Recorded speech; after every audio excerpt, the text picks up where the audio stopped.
Bonjour tout le monde, bon hello, d'ailleurs je change, je ne sais plus ce que je dis d'habitude, salut tout le monde.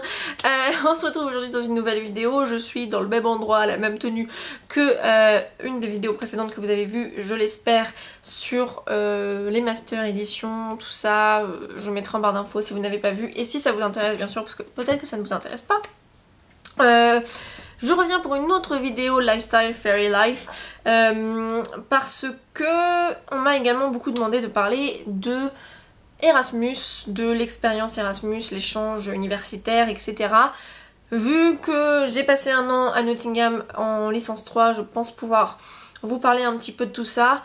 Je vais bientôt refaire un échange normalement comme vous l'avez pu le voir dans la précédente vidéo, donc pour les masters, en sachant que j'espère que tout se passera bien au niveau de l'inscription et tout, parce que on sait jamais ce qui peut arriver dans la vie, mais normalement je croise les doigts, ça devrait arriver.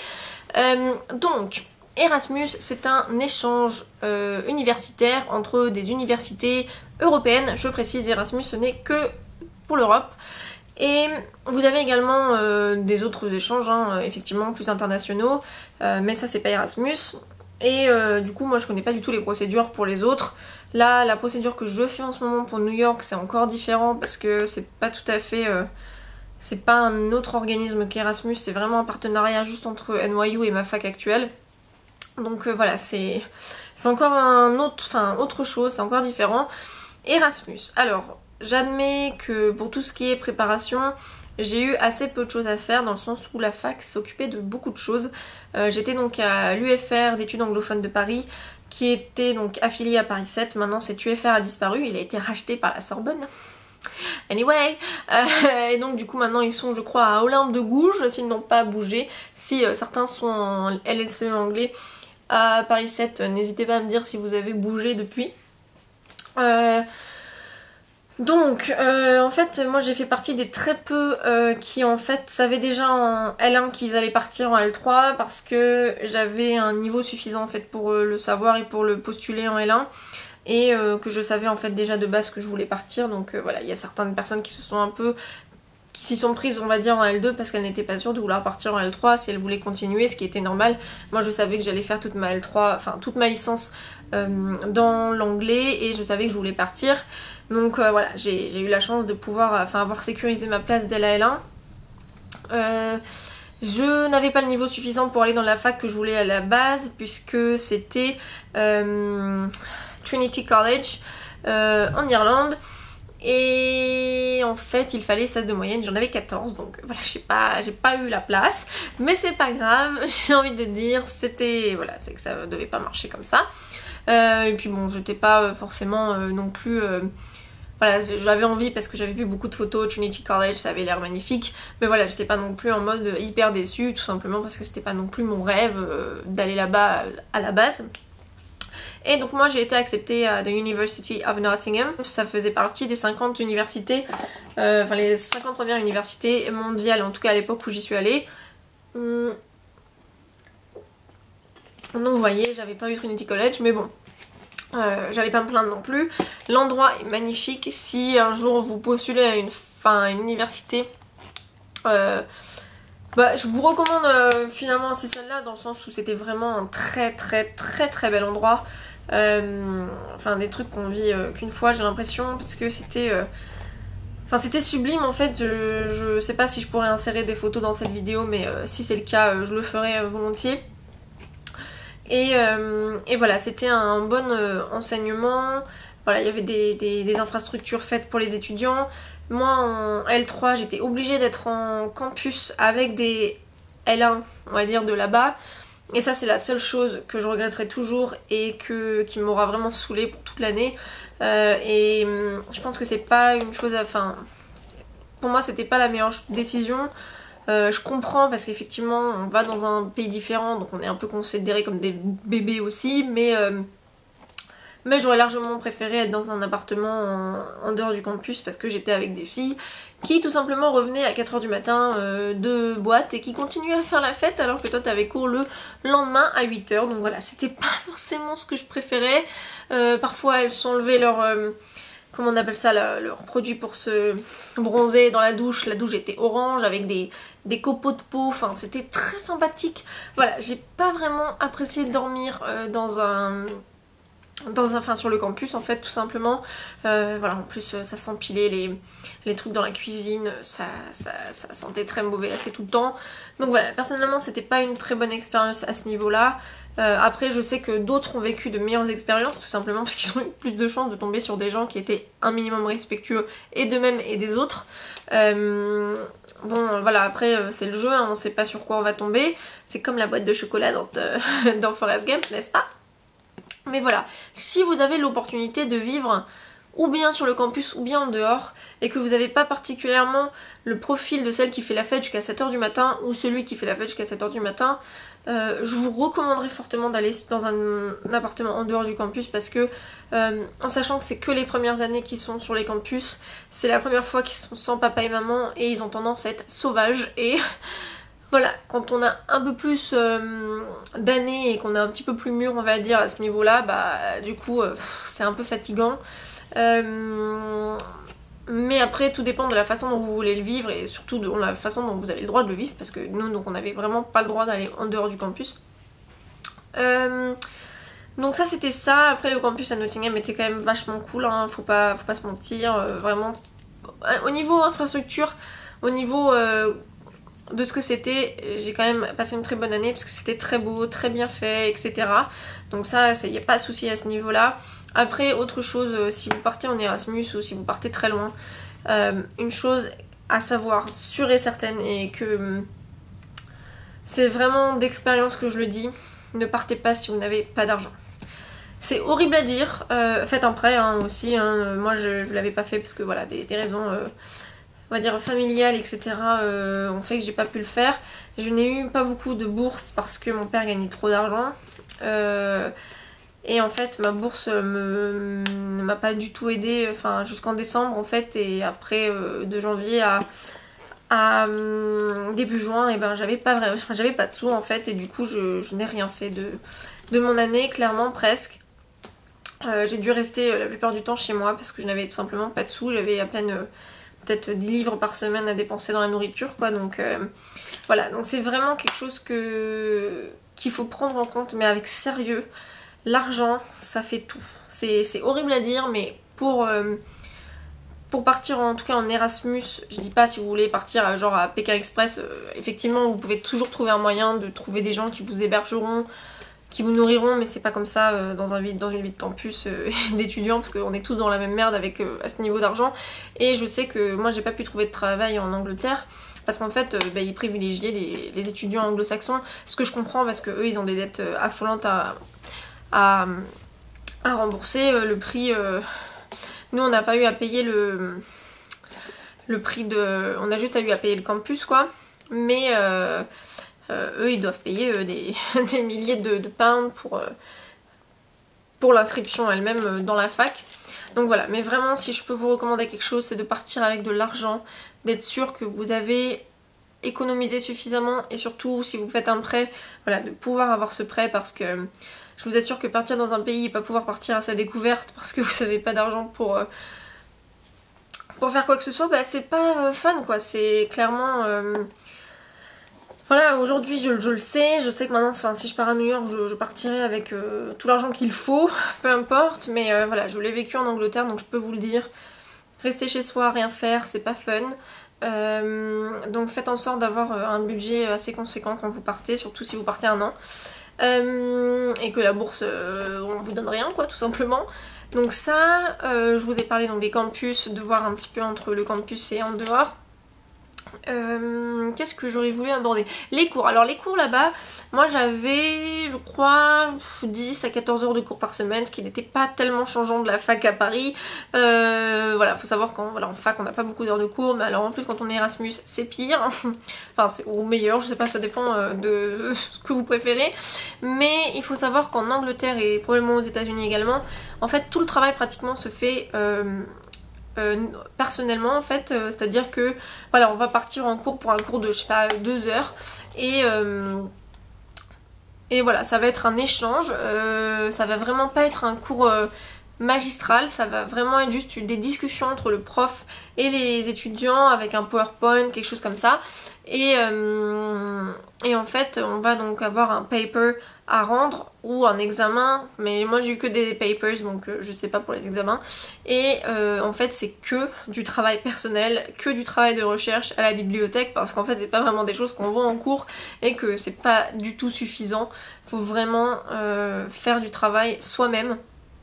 Et ça, en fait, c'est pas quelque chose que j'avais eu vraiment l'habitude d'avoir, malgré tout, quand j'étais en donc, licence 1 et licence 2 dans ma LLCE anglais. Même s'il y avait un peu de travail de recherche, la plupart des choses qu'on faisait ou qu'on devait rendre ou les examens, c'était sur ce qu'on avait vu en cours avec des documents sur lesquels se baser, quoi, donc des études de documents, dissertations, machin. Et là c'était vraiment le contraire, quoi. C'était que une dissertation, mais il fallait pas se baser du tout sur ce qu'on avait vu en cours, c'était vraiment que du travail de recherche personnelle, donc ça a été un petit peu délicat au début, j'avoue. Enfin même toute l'année, hein, clairement, j'étais un peu genre ouais, j'ai la flemme, j'ai plein d'heures sur les mains, donc du coup en plus on se dit qu'on a le temps, mais c'est pas le cas. Et voilà, la moyenne à l'université de Nottingham c'était 40%. C'était pour montrer à quel point c'était difficile d'avoir la moyenne. Mais bon, je m'en suis sortie avec un 60%, je crois, quelque chose comme ça. Donc pas extraordinaire, j'ai pas fait ce qu'il fallait pour avoir une superbe note. Mais bon, après, faut voir aussi pourquoi on y est. Il faut travailler, mais il faut prendre du plaisir. Le truc, c'est que moi, je prenais pas tant de plaisir que ça. Donc au final, j'avais pas d'excuse de pas travailler. Et aussi, bon voilà, pour la rencontre des gens, c'est un peu difficile. Dans le sens où, en tout cas en Angleterre, dans la fac où j'étais, je sais que d'autres personnes qui étaient dans d'autres facs et dans d'autres villes n'ont pas eu du tout ça, donc c'était peut-être que l'université de Nottingham, je sais pas. Les gens restent beaucoup en clique et les Anglais aiment bien rester entre Anglais. C'est-à-dire que nous, c'était très compliqué, donc on était plusieurs Français. Après, si on vit la même vie sauvage, ça passe un peu mieux, mais clairement, donc avec la fille donc, qui s'appelait Sarah, ou qui s'appelle Sarah encore d'ailleurs, pour moi, on était sur le même campus et clairement nous on n'était pas voilà, déjà on avait toutes les deux pas d'argent et ensuite nous déhancher ses fesses jusqu'à 4h du matin, c'était vraiment pas notre cam du tout. Voilà, il y a eu un petit peu un décalage en fait entre la façon dont ils menaient leur vie et la nôtre, et les autres Français avec qui on est parti, ça s'est très vite dégradé, très vite mal passé parce que ils sont devenus sauvages aussi et ça a vite un petit peu dégénéré, ce qui a aussi fait que mon expérience a un peu dégringolé au fil des mois. Mais voilà, avec cette personne, Sarah, on a finalement compris qu'on était mieux en restant toutes les deux. Et voilà, on avait un genre de petite épicerie sur notre campus avec un genre de petit bar. Et voilà, on avait des boissons à 1 pound, donc des trucs comme ça. Donc effectivement on s'y autorisait une fois par semaine à se donner rendez-vous là et à passer une bonne soirée. Mais on l'a fait beaucoup trop tard en fait. On a dû commencer en février ou mars et les premiers mois c'était pas du tout le cas en fait. C'était presque comme si il y avait une distance entre nous justement à cause de ces autres Français et de la façon dont on pensait que l'autre pensait en fait, enfin, vraiment les malentendus de merde. Mais voilà, faites attention avec les gens que vous rencontrez ou avec les gens avec lesquels vous partez. Moi c'est des gens que je connaissais pas forcément, que j'ai appris à connaître là-bas mais que ça s'est pas très bien passé. Voilà, ne vous prenez pas la tête. Si c'est quelqu'un qui vous saoule, qui vous tire vers le bas, qui ceci, qui cela, mais vous l'oubliez tout de suite. Franchement, mais vous prenez pas la tête comme moi jusqu'en fin janvier à vous reposer des questions, à vous remettre en question, à essayer de comprendre, ça ne sert à rien. Il y a des gens avec qui ça marchera, il y a des gens avec qui ça marchera pas. Essayez de trouver la personne avec qui vous pourrez avoir des atomes crochus. Parfois c'est pas forcément donc celle à qui cette personne, c'est pas celle avec qui on pense que ça va coller finalement. Moi ça a été une surprise finalement avec Sarah, mais très bonne surprise quand même. Et voilà, enfin vraiment ne perdez pas votre temps avec des gens qui vont vous prendre la tête parce que c'est ni l'endroit, ni l'année, ni le machin, vous devez profiter à fond, vraiment. Et voilà, pour les Anglais, encore une fois ça dépend vraiment de la fac où vous allez, l'année où vous allez. Vraiment nous, on n'a pas eu beaucoup de chance de ce côté là, donc avec Sarah, comment on appelle ça, son roommate, son coloc, Ah, elle était très gentille, on a encore des contacts. Était très gentil, pardon, pas très gentilleux. On a encore des contacts avec lui, il était, voilà, il était pareil, pas dans ce truc de sauvage, il était beaucoup plus posé, voilà, préférait regarder un film ou aller sortir boire un verre, mais pas jusqu'à 4h du matin, enfin voilà, en plus en étant complètement déchiré au bout de 22h, quoi. Et voilà, j'ai rencontré quelques autres personnes qui étaient là. Donc les étudiants d'échange, c'est vraiment vers ceux où vous devez aller le plus, je pense. Moi c'est quelque chose que j'ai pas fait, je le regrette, parce que c'est souvent les gens en fait qui auront envie d'aller vers les autres, que les Anglais seront souvent entre eux, ou en tout cas c'était le cas pour nous, mais j'ai eu d'autres échos de gens qui avaient eu en fait finalement que des contacts avec des gens d'échange et non pas avec des Anglais. Et entrer dans une society, moi j'étais dans la society Harry Potter, donc Quidditch. Mais finalement c'est pareil, on pense avoir des points communs, mais voilà, on n'a pas vraiment été accepté plus que ça.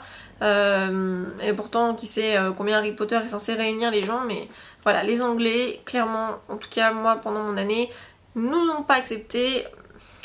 Voilà, il y avait une barrière, je ne pourrais pas l'expliquer. Mais voilà, j'ai rencontré aussi par contre des Anglais qui eux étaient beaucoup plus âgés, donc parce que là je parlais vraiment des gens plutôt qui venaient de rentrer à l'université.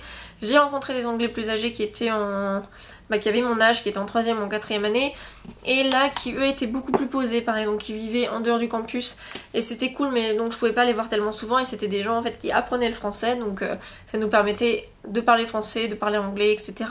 C'était vraiment une très bonne opportunité, donc ça aussi je vous recommande, si vous pouvez, c'est de trouver des gens qui apprennent le français là-bas, dans les pays anglo-saxons ou n'importe quel pays où vous allez, et voilà, généralement ça passe vraiment mieux parce qu'ils ont vraiment envie de pouvoir parler notre langue et vous avez envie de parler leur langue, donc c'est des très bons échanges. Donc voilà, je vous dis, allez vers les étudiants d'échange, allez vers les étudiants qui apprennent le français, mais après si vous avez la chance d'être accepté par les groupes anglo-saxons ou italiens, peu importe, hein, eh bien allez-y, faites-vous plaisir. Et voilà, encore une fois, je pense avoir à peu près tout dit.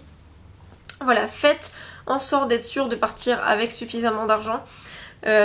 Attendez, parce que je suis en train de m'étouffer.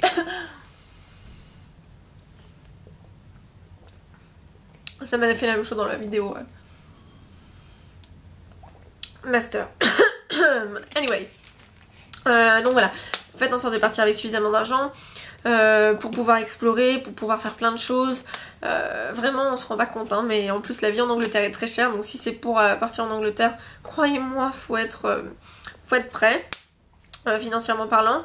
Ensuite donc voilà, essayez d'aller vers les autres, mais ne vous prenez pas la tête avec ceux qui vous tirent vers le bas et qui sont pas exceptionnels. Vous êtes là pour un an, ou pour un semestre, vous n'avez pas le temps vraiment de perdre votre temps, faites pas mon erreur.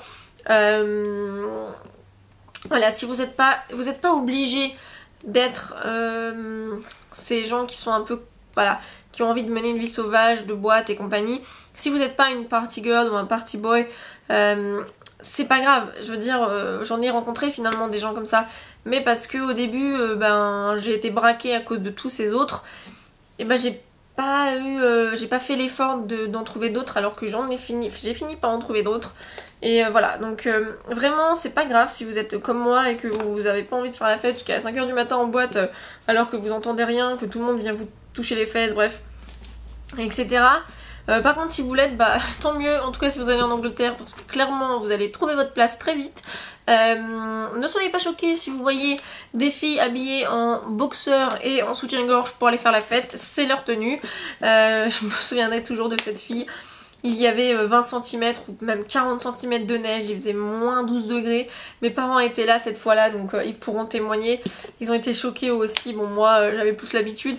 Et cette fille qui était donc avec un boxeur où on voyait le rebondi de sa fesse, donc c'était un boxeur en cuir et un haut en cuir, et donc en fait il était 20h et par moins 10 degrés, elle avait pas de manteau. Donc ça c'est typiquement anglais, et en fait il commence à boire très tôt pour avoir chaud apparemment, et je me souviendrai toujours aussi d'une fois, il était 21h30 et donc ma fenêtre donnait sur la place centrale du campus, et cette fille qui se faisait ramener par un conducteur de taxi et qui était torchée, elle a commencé à vomir dans le caniveau, enfin C'était n'importe quoi, voilà, c'est vraiment quand je vous dis sauvage et voilà, c'est la première fois qu'ils vivent sans papa et maman et du coup ils ont l'impression qu'ils ont besoin de cette de tout ça pour se sentir libre.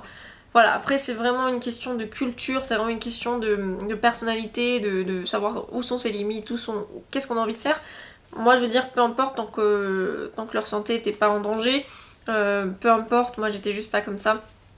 Mais c'est possible de pas l'être, faut juste savoir vers qui aller. Encore une fois, les étudiants d'échange, les étudiants qui apprennent le français, tout ça, c'est potentiellement ceux vers qui il faudra aller si c'est pas votre truc de faire la fête, etc. Mais voilà, il y a toujours quelque chose à faire et toujours quelqu'un à rencontrer grâce aux societies, etc. Mais il faut savoir choisir les bonnes, il faut pas se braquer au premier échec, on va dire, de rencontre parce que c'est pas grave, hein, ça marchera pas avec quelqu'un, ça marchera avec quelqu'un d'autre et puis peu importe. Mais c'est vrai que moi à l'époque j'étais encore trop... Enfin, je n'arrivais pas à savoir tout ça et je me sentais seule et du coup voilà, j'ai pas fait ce qu'il fallait, mais les derniers mois finalement c'était un petit peu les meilleurs, même si j'avais pas le sou et tout, parce que voilà, on a passé des bons moments avec Sarah et les gens avec qui donc je parlais plus, donc étudiants échange et étudiants français, enfin qui apprenaient le français, ça s'est bien passé. Et puis le printemps à Nottingham était génial sur le campus. Donc voilà, c'est à peu près tout ce que je peux vous dire pour l'Erasmus. Voilà, ça peut être de très bonnes expériences, mais il faut savoir vraiment à tout à quoi s'attendre. Moi c'est une expérience qui s'est pas extrêmement bien passée, mais je la regretterai jamais parce qu'elle m'a vraiment fait grandir à un point où vous imaginez même pas. Et je recommande à n'importe qui, à quiconque qui a la possibilité de partir, de le faire, parce que les voyages font vraiment la jeunesse, c'est vrai. Et tout simplement que c'est bon de voir autre chose que la France, c'est bon de voir autre chose que notre culture. Attendez, parce que je suis tellement que... J'ai l'impression que pour vous ça va vous donner mal à la tête, genre mais quel flot de paroles. Ça me pique là. Mais voilà, vraiment faites-le. Même si vous avez peur, moi j'avais peur mais je savais que je voulais le faire. Et même si ça s'est pas très bien passé, je ne regrette rien du tout parce que... Voilà, enfin si je regrette quelques petites choses, mais je veux dire mon expérience globale je la regrette pas parce que j'ai quand même vécu des choses que... peu de gens ont probablement vécu à l'âge que j'avais et ouais clairement je vous le recommande, mais voilà, sachez vraiment vous préparer à fond, questions financières, questions relationnelles et je sais plus c'était quoi l'autre que j'ai cité, mais voilà, les cours, tout ça, voilà, préparez-vous également.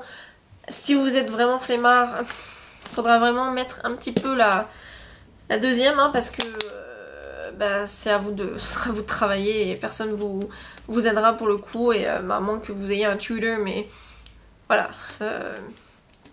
c'est vraiment à vous de tout faire et voilà. Donc j'espère que cette vidéo vous aura plu, n'hésitez pas à me dire en commentaire si vous avez des questions, si vous avez encore des doutes, et si vous avez vécu une expérience Erasmus, n'hésitez pas également à la partager en commentaire, et moi je vous retrouve très vite dans une prochaine vidéo. Bye!